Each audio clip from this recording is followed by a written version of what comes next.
So this is another hopefully quick video on how to use Google Documents, Sheets or Slides. This one, for argument's sake, let's go to Slides. So Google Slides is comparable to a presentation software or Microsoft's PowerPoint. So here you can open it, you've got themes. Let's just pick that theme that's nice and bright. You can title the presentation.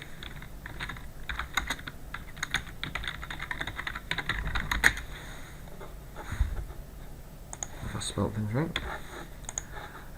You can add new slides. You can, if you use this drop down here, you can add slides with different layouts.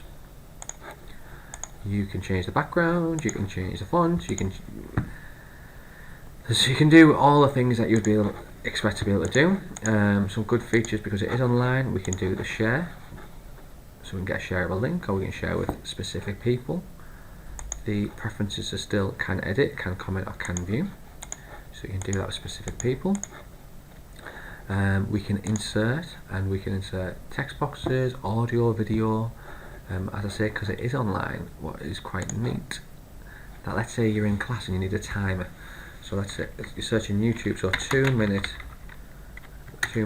timer, and there are plenty on there. A 2 minute timer. Let's bake that straight in. So this could be your task if you were to do things like this. If I go to present,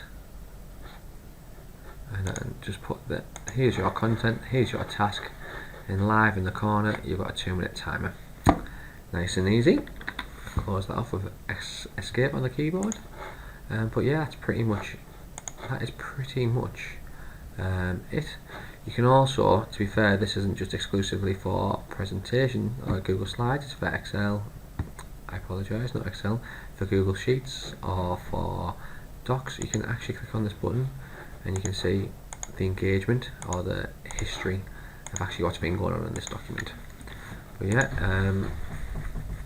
if you've got any questions with that, please get in touch.